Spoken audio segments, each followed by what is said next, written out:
Hello you guys, and welcome back to my channel, or welcome if you are new. If you are new, I'm Emily, and on this channel I do faith, music, and lifestyle videos. I have not done like official sit-down videos in a long time, though when I'm filming this I will be posting one very shortly, but yeah, I haven't done one like in a long time, so I feel very, again, like new at this, even though like I've done it several times. But anyway, if you are new, welcome, and I would be so honored if you would subscribe and stick around. Know down in the comments. I would love to get to know you. But yeah, in today's video, I'm going to be kind of giving you guys a little bit of a rundown of my Monday this past week, which was 2 days ago. But I went ahead and took the whole day off of all electronics. I just got on my computer to look up a verse, and then I did have a meeting at night with my family, but I stayed off of my phone for a little over 24 hours.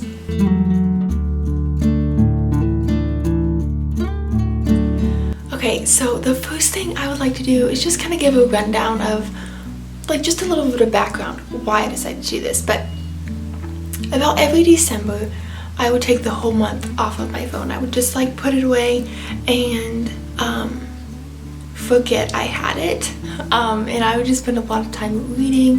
This was when I was still in school, so I had school and I just read a lot, but I stopped doing that a few years ago, I think, and ever since then I have not had a day off my phone, and that's not good. When I thought about that, I was like, okay, that needs to change. I shouldn't be on my phone that much. I should be able to go a day not being on my phone. I've gone a day without social media, but not like no phone at all. On Sunday, I was like, you know, I should go tomorrow without my phone. I'm just gonna put it in my nightstand and forget that I have it and just spend the day with Jesus. I didn't do any work. I spent the day with Jesus. I painted a lot. I read the Bible a lot and worshiped the Lord.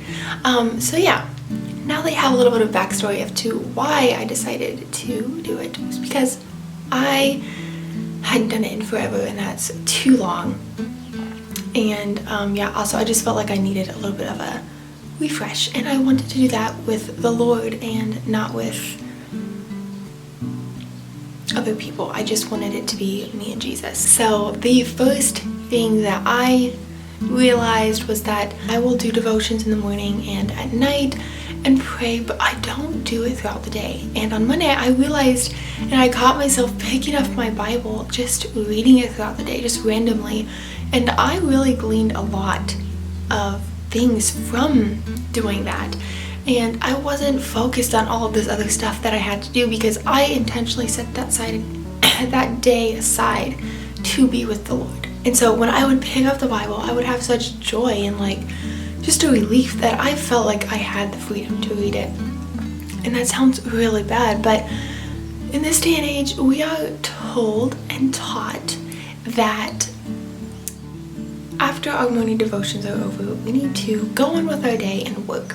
And I shamefully fell into that trap of doing devotions in the morning, doing devotions at night. It was like a checklist almost. It was like a religion, not really a relationship with the Lord. I have a relationship with the Lord, but Monday I realized I was almost kind of falling into the religion aspect of it, because I was almost like checking it off the list. Like, okay, Bible's done, now I can work. And what we should think of that rather is, I get to do Bible. We were watching a movie the other night, and one phrase stood out to me so much, and it was, he was talking about persecution, and he was like, you know, over there they say I get to go to church because they were blessed to live another week of life, and they're like, I get to go to church, I get to worship the Lord. But whereas us Americans, we are just like, I have to go to church because, you know, that's what we do. And sadly, that's most of us. And I honestly do look forward to going to a church when I like the church that I am attending. it can be hard to go somewhere that you don't like. But I do encourage you guys that if you guys do go somewhere that you don't love, don't look at the church as what can you get out of it. Look at what you can give. I've had to do that a lot of times, and it changes your perspective on going to church. But yeah, it was almost like that realization kind of came to me, and I was like, I get to do Bible. I get to spend time with Jesus, the creator of the world, the one who died on the cross for me because he loves me that much. I get to talk to him. He wants me to talk to him. He is a jealous God. He wants me. And when I realized that, it was almost kind of like a checklist that I did Bible, now I can move on with my day. It really I was very ashamed to acknowledge that that was the truth. And yeah, so that is the first thing that I learned, was I need to spend more time with the Lord, intentional time with the Lord. The second thing that I realized was how much time I had to worship the Lord. I went a while worshiping the Lord a lot, but lately it has been more of a challenge for me to intentionally worship him. And Monday I intentionally worshiped him, and it was such a joy and such a peace, and just I felt like a weight come off me just worshiping our creator. I feel like so many times we don't realize who we are talking to. We don't realize who we are worshiping or communicating with. We are communicating with the Savior of the world, the one who literally laid down his life in sweat and grieved for us, not himself. He grieved for us. And that realization should hit so hard that we want to worship him. We want to talk to him. And it should almost just reignite the flame that we had the day we became a believer. It's sad, but a lot of times when we become a believer, we are on fire for Jesus. We are just over the top to share the word, to share what he has done in our life. But yeah, as the years go on, when we're a Christian, that fire kind of just dies out. And last August, we met someone who is a dear friend of ours now, but we met someone, and his desire to share the gospel is still the same as it was the day he became a Christian, and he's been a Christian for a while. That has been such an inspiration to me, that over the years, his fire and his drive to share the gospel, to be a life with Jesus, has not died. And it makes me wonder, what do we do as Christians that does die over the years? What do we do differently than, say, him, for instance? His fire has not died for the Lord. It has stayed the same and gotten stronger. And it's really awesome to witness, but it just made me realize, I get to worship the Lord.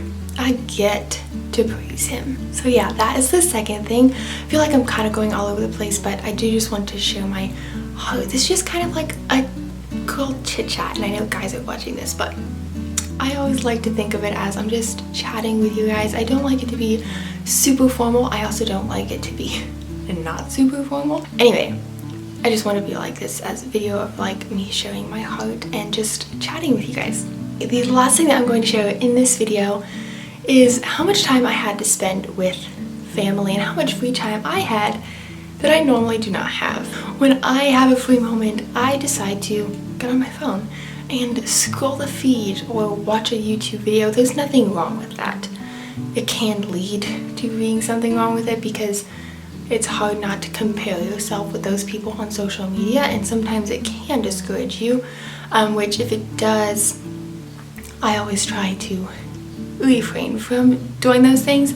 But yeah, I will scroll the feed, watch a YouTube video, or just waste my time and not use it wisely. On Monday, when I had a free moment, I'd rather spend time with my family. I sat with them, I talked with them more, instead of coming to my room and scrolling the feed, or even sitting with them and scrolling the feed. That's a really bad habit, by the way.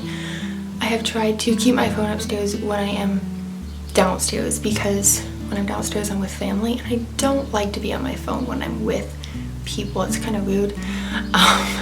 And it doesn't build your relationship with people if you're just sitting on your phone when you're with people. Like, what's the point with sitting with them? Like, it is a good way to spend time with them, but also if you're on your phone, you're kind of in your own world, not really paying attention to what's going on around you. So yeah, I intentionally was able to sit with them, talk with them more, and not be on my phone. You know, I love the relationships that I have been able to build through you know, like social media. Like, I have met so many people through social media, and to be completely honest with you, almost all my friends I have met through social media, and I wouldn't be able to communicate with them if I didn't have my phone.